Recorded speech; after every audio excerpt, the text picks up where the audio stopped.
조선일보의 박영기 기자입니다. 이제 원일본님께서 이제 서두에 통합과 야권 단일화를 계속 강조하시고 하셨는데 그러시면서도 이제 이준석 국민의힘 대표와는 객관적인 이야기 안 된다. 윤석열 대표는 또 탄핵에 이제 박근혜 대통령 관계가 있기 때문에 또 안 된다 이렇게 하셨는데 후보님이 생각하시는 건 야권 단일화는 어떻게 진행돼야 된다는 건지 설명을 좀. 우선 제가 전제를 달았는 게, 자, 윤석열 후보가 지금이라도 변해야 돼요. 첫째는 5.18 정신 헌법 전문에 넣겠다는 부분 취소해야 됩니다. 두 번째는 김종인 총괄선대위원장이 얘기했는 민주통합정부에 대한 분명한 내각제 개헌의 이전 집정부제 개헌을 통한 민주통합정부에 대한 분명한 반대 입장을 밝히고 절대로 정권을 잡더라도 그렇게 가지 않겠다고 선언을 해야 됩니다. 어제 이런 여러 가지 정계 개편 문제를 얘기했을 때 그냥 두리뭉실하게 의석수가 많아서 정치를 잘하는 것이 아니다. 그렇게 문재인 정권에 대해서 얘기를 했는데 그거하고 제가 지금 얘기하는 건 전혀 다른 차원이다. 세 번째는 박근혜 대통령에 대한 이 탄핵 부분은요, 또 윤석열이 저질렀던 45년 구형과 형집행정지 2번 거부, 또 검찰총장 이틀 놔놓고 내곡도 사전을 공매로 던져버린 이러한 사건에 대해서 분명한 입장이 필요해요. 지금은 본인이 그 직책에 소임을 했다 그 차원이 아니에요. 이건 역사잖아요. 그러한 부분에 대해서 명확한 입장이 되지 않으면은 우리는 윤석열을 지지할 수 없어요. 지지 안 하는 정도가 아니고 윤석열 사퇴를 우리는 요구를 하고 엄청난 투쟁을 할 겁니다. 이거는 박근혜 대통령님의 뜻하고 그분이 지금 아무 말씀도 안 하시지만은 이건 분명하게 우리가 가야 될 길이다. 그리고 문재인 좌파 독재 정권이 못 박았던 붉은 적폐 이걸 청산하겠다. 이런 분명한 네 가지 입장을 밝혀야 돼요.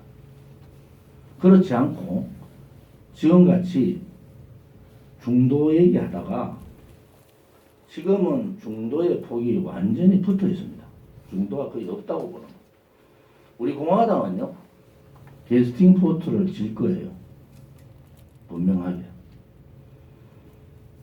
그러면은 지금 우리 공화당이 요구하는 또 대통령 후보인 제가 요구하는 부분을 간과하고 과거와 같이 우리를 그냥 거꾸로 몰고 그렇게 선거를 치르면은 그 책임은 누가 있습니까? 그러면 무조건 정권 교체 안 됩니다.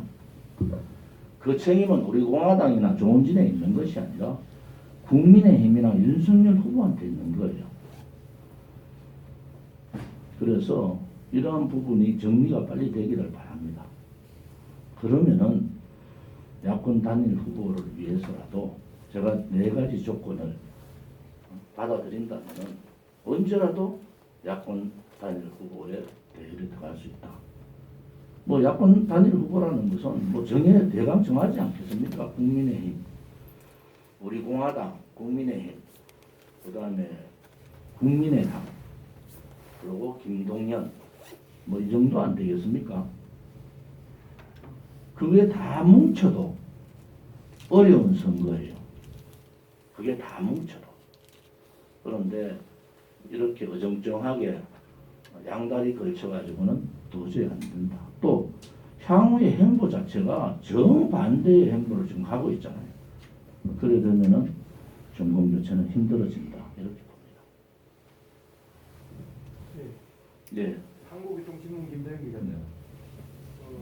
지금 이제 박근혜 전 대통령께서 심한 병으로 인해서 참여 유치가 된 걸로 알고 있는데 지금 박근혜 말씀 중에 아직 박근혜 전 대통령이 아무 말씀이 없었다.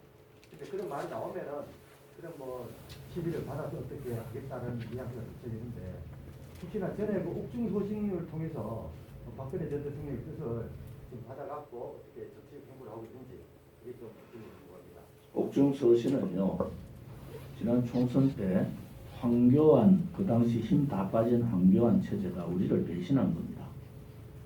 박근혜 대통령님의 뜻은 바깥에 있는 자유우파의 우리 공화당을 비롯한 엄청난 바깥에 투쟁을 하고 있는데 이분들이 그 내용이 그래 나오죠. 죄송하고 감사하고 죄송하다고. 그 뜻은 뭐냐? 조원진이나 바깥에 있는 태극기의 이 애국자분들을 발로 차라는 게 아니에요. 그런데 국민의힘은 그 다음 날부로 바깥에 있는 세력들을 극우로 모르고 제지역구도 이틀 만에 공천을 해버립니다. 박근혜 대통령님의 뜻하고는 전혀 다른 방향으로 갔어요. 그래서 참패했잖아요. 황교안 대표도 무너지고 국민의힘도 참패하고 대통령의 뜻은 자 우파가 전체가 하나로 뭉쳐라. 그래서 우리는 보름을 공천을 안 하고 기다렸어요. 왜? 황교안 대표가 그 당시에 자기를 믿어달라고. 자기를 믿어주고 같이 가겠다. 자기를 믿어달라고 했어요. 그래서 메신저까지 내놨어요. 우리 공화당의 메신저, 황교안의 메신저 두 사람 메신저를 내서 연대 논의를 하도록 만들어놨어요. 마지막에 최고위원회의에서 국민의힘 최고위원회의에서 그때는 국민 통합당인가 그렇죠. 그렇습니까? 미래통합당 거기서 우리 공화당하고의 연대안이 올라갔어요. 그때 좌파에 있던 김용환을 비롯한 좌파들이 장악하고 있을 땐 황교안 대표 힘 하나도 없었대요. 우리 보고 쌍욕을 했습니다. 거기에 있던 사람이 저희들한테 성공기를 다 해줬어요. 그래서 깨진 겁니다. 우리 공화당은요, 어떠한 제안을 한 적이 없어요. 박근혜 대통령의 뜻을 따른다. 그러면은 미래통합당이 연대안을 빨리 던져라. 그리고 우리는 공천 그거를 15일 동안 미루고 있었어요. 보름 동안. 그게 진실입니다. 또 박근혜 대통령에 대해서 대통령께서 비대위 구성을 하라. 비대위는 2차례에 걸쳐서 하셨어요. 선거 바로 앞에 놔두고 한 게 아니고 9월 달인가 비대위 말씀을 하셔서 제가 비대위 받아야 된다고 선언을 합니다. 홍모 의원하고 만났을 때 그걸 거부한 사람이 홍모 의원이 거부한 거예요. 그걸 얘기를 아무도 안 해요. 그 사실은 유영하 변호사하고 저하고 대통령께서 비대위를 그때는요 제가 일주일에 A4용지 5장 정도를 편지를 썼답니다. 우리 공화당 당명 박근혜 대통령이 주셨어요. 당의 강령 하나하나 박근혜 대통령이 다 고치셨어요. 그런 당입니다. 우리는 박근혜 대통령의 뜻을 대단히 존중한다. 이제는 자유목으로 나오셨으니까 우리 공화당이 작은 세력이 아닙니다. 지금 아마 정당 사무소 한 250개 정도 만들 거예요. 정당 사무소를. 우리가 핵심적으로 선거 운동을 할 수 있는 투표구 책임자까지 포함한 15,000 조직을 갖춥니다. 이분들요 매주 태극기 집회를 하는데 그 당시에 미래통합당의 황교안 대표가 카페트 깔고 광화문에서 집회할 때 우리 반밖에 안 나왔습니다. 그때 공천을 주냐 안 주냐 하면서 다 동원해도요 우리 반밖에 안 왔어요. 그때 그 사람들 2억 5천 더 갔습니다. 우리 공화당 600만 원 더 갔어요. 그 배의 숫자가 오면서도 한 주도 빠지지 않고 집회를 했어요. 217자째 집회를 한 겁니다. 코로나 딱 그 기간을 빼고는 무서운 정당이 하나 생긴 거예요. 우리 공화당은 이제 자생 단계가 지났어요.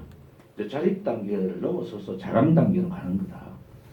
대한민국 73년 정당사예요. 민초들이 모여서 이렇게 정당, 우리 공화당 처음에 대한애국당 만드는 계기는 제가 말씀드렸잖아요. 그 참혹한 현장을 보고 대한애국당을 만들고 우리 공화당으로 당명을 바꿨는데 73년 정당사에 이러한 민초정당이 생긴 것은 뭐 생겼다 없어졌죠. 근데 지금 우리는 4년 4개월이 지났어요. 그런데도 매주 당원들은 계속 늘어납니다.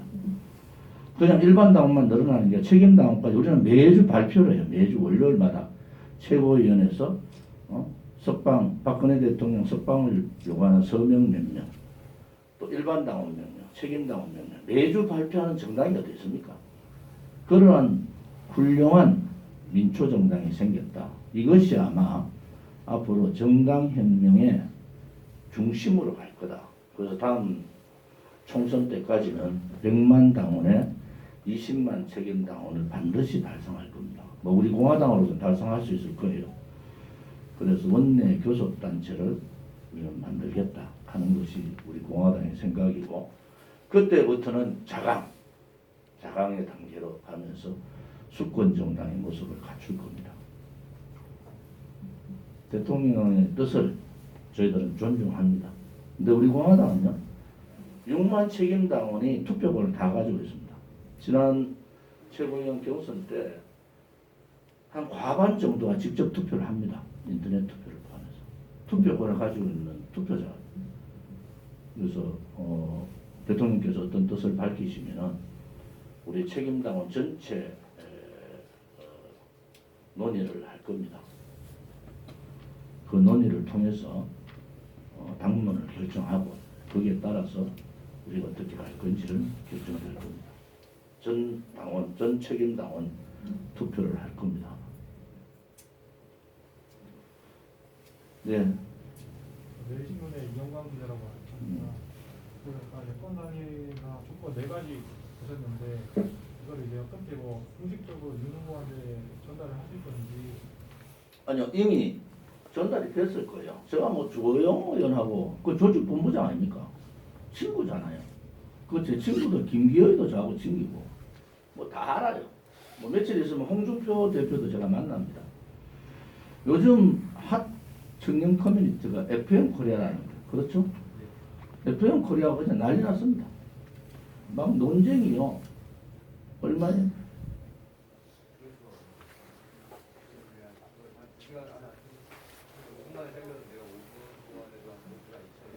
그 전에 댓글부터 시작해서 이재명 후보가 그 FM 코리아 들어갔다가 강제 탈퇴당했잖아요.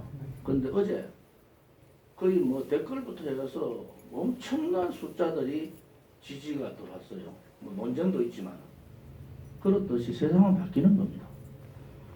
뭐 홍준표 전 대표가 제가 그랬어요. 좀 박근혜 대통령에 대해서 좋은 말만 해도 시간 없는데 이제 그런 망언들 좀 하지 말라고. 뭐 여러 가지 제가 만날 수 있는 사람은 제가 그 당에서 국회의원을 10년 했는 사람인데 뭐 다 알아요. 제가 오늘 이거 하잖아요. 벌써 다 합니다. 국민의힘 당명도요. 우리 카피한 거예요. 카피. 우리 총선 때 우리 영상에 국민의힘이 나옵니다. 또 요즘 국민의힘 웹보드에 확 바꿉시다. 그거 우리가 벌써 걸어놨는데 말도 안 하고 뺏기 쓰더라고. 그 정도로 국민의힘에 대해서도 우리가 잘 알지만은 우리 당의 행보에 대해서도 잘 알고 있어요. 그래서 고민들 할 거예요. 왜냐면 저를 아는 사람들이잖아요, 전부. 그래서 그런 부분에 대해서는 국민의힘의 윤석열 후보가 빨리 결단을 해야 된다. 이러면요 못 올라갑니다. 또 하나 저는 정치를 오래 한 사람이에요. 29살 때부터 했잖아요. 그런데 선수 교체는요 본인의 결격 사유가 생기면은 후보 사퇴하면 바로 선수 교체하는 겁니다. 뭐 후보가 안 됐으니 끝까지 간다 그렇지 않아요. 지지율이 30%대 밑에 떨어진다든지 35%의 박스에 묶여가지고 선거 치르나 마나 정권교체 못한다 하면 선수 교체죠. 선거 치르나 마나 안 된다 그러면은 뭐 그 지지자들 가만히 있겠습니까? 사람 바꾸자는 거지. 또 우리는 쌍꺼리 특검하자 그러는 거예요. 그러면 후보에 대한 이재명 후보가 더 문제가 많잖아요. 대장동부터 해서. 이재명 후보하고 윤석열 후보 가정 문제까지 모든 것을 드러내라. 특검요, 상시특검 돼서 일주일 하면 특검합니다. 지금 검찰이나 경찰 조사가 거의 다 하고 있는 상태라서 자료 받으면요, 2월 25일 전에 등록, 2월 24일 등록 전에 충분히 나올 수 있거든요. 거기서 만약에 법적 문제가 생긴다든지 결격적인 하자가 생기면 사퇴죠. 그래서 국민의 열망이 정권 교체하라는데 정권 교체가 안 된다, 굉장히 어려워진다. 이래 되면은 선수 교체를 하는 게 맞잖아요. 축구하다가도 지난 선거가 또 지난 시합 같으면은 교체 멤버 넣잖아요. 똑같습니다.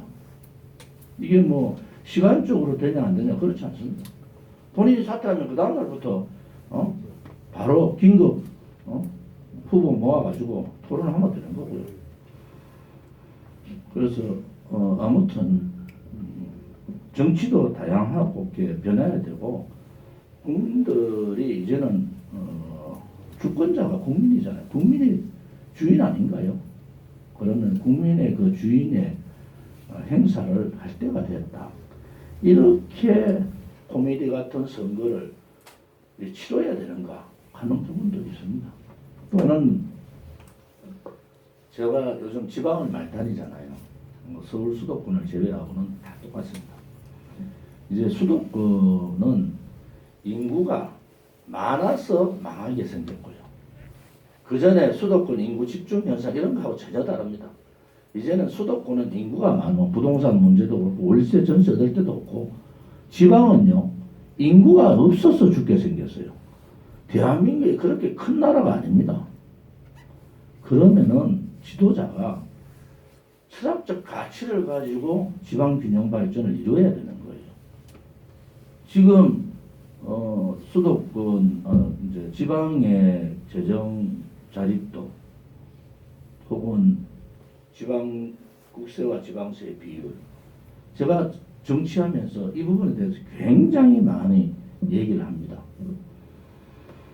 이제 7대3의 구조에서 지금 이제 7대3도 안 됩니다. 지금 사실은 76대 이 정도 될 거예요. 이를 6대4 구도로 바꿔야 된다. 국세 지방세 비율 바꾸는 방법은 여러 가지가 있습니다. 거기에 48조 들어가요.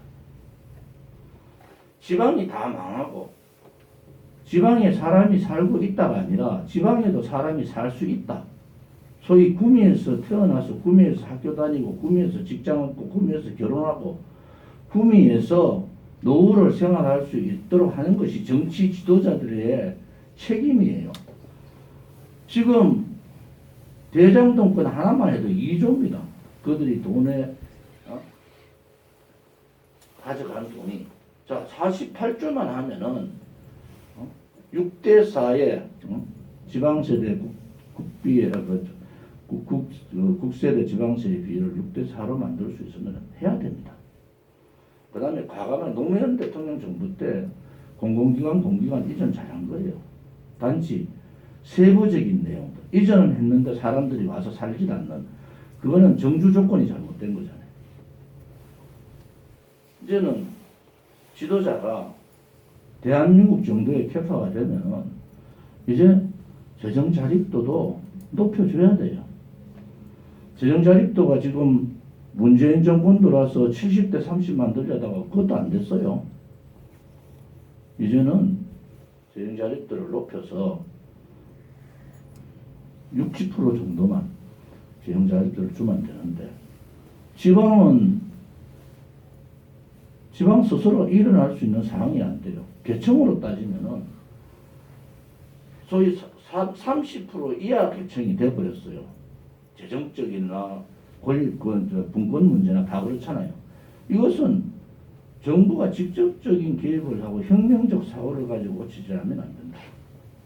그래서 수도권이 앞으로 더 평비해지면은요. 수도권도 망하고 지방도 망합니다. 그걸 바꾸기 위해서는 재정 자립도, 국세 대 지방세 비율, 또 지방 분권 문제, 뭐 이러한 부분들을 조속하고 그다음에 공기업, 공공기관, 또 대기업 이런 부분들을 제가 혁명적 사고라고 그랬죠. 철학적 가치를 가지고 그렇게 가야지 지방이 살아야 대한민국이 삽니다. 이제는 수도권이 망하게 생겼다는 거 수도권 사람들도 알아요. 자기들의 정주 조건 자체가 거의 배가 들어갑니다. 생활비가. 이 시기가 굉장히 지방분권 혹은 수도권 탈피 정책이 필요하다. 그래서 저는 지방분권론자고 또 지방균형발전론자로서 제가 대통령이 된다면 이 부분에 대해서 집중적으로 해야 된다. 아마 이거는 저항이 있지만은 대한민국의 미래 발전을 위해서 반드시 또 5년 놓치면 안 됩니다. 그때는 다 죽고 난 다음에 얘기해요. 제가 죽는다는 것은 뭐 사람이 죽는 게 다 망하고 난 다음에 얘기다. 과감한 그러한 지방균형발전 정책들이 필요하다. 그렇게 생각합니다. 반드시 붉은 적폐 청산을 해야 됩니다. 우리가 붉은 적폐 청산위원회를 구성한다는 거하고 그 다음에 코로나 참사 조사위원회도 구성해야 됩니다. 이런 부분에 있어서 우리가 정책 기반을 벌써 냈고요. 우리가 국가 운영 방안, 국가 운영 비전을 발표를 했고요. 또 8대 분야, 50대 공약, 그 다음에 10대 개혁과제. 그 10대 개혁과제 안에 지방균형발전이 들어갈 겁니다. 그래서 그러한 부분에 대해서 저희들은 뭐 이미 신문지상을 통해서 발표했는데 좀 수정이 됐어요. 수정이 됐어. 뭐 민노총 정교제 해체입니다. 우리는 또 대표적인 게 학제 개편입니다. 지금 초등학교 6, 중고등 3, 3, 대학 4년을 초등학교 입학년을 만 6세로 낮추고 한 해 땡기는 거죠. 그 다음에 554 제도로 만듭니다. 554 제도. 초등학교 5년제, 중고등 합쳐서 5년제. 그리고 군대를 갔다 왔고 그리고 군대 기간 줄잖아요. 24세 되면은 사회에 진출할 수 있도록 24세 되면 사회에 진출할 수 있도록 왜? 노후 기간이 길어지기 때문에 돈을 벌어야 되는 시간을 늘려야 돼요. 일을 할 수 있는 기간을. 그러다가 요즘 30세 보통 들어가잖아요.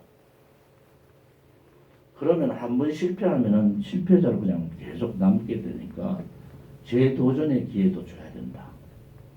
또 사회 진출을 요즘 뭐 24세라 해가지고 지금 뭐 18세 때 국회의원도 나온다는 거 아닙니까 이제.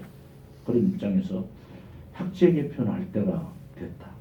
그래서 그 학제 개편이 굉장히 사회적인 여러 가지 변화를 가져올 거다. 저는 그렇게 믿고 우리 공화당 공약준비위원회에서 이미 그런 부분에 대해서는 발표를 했습니다.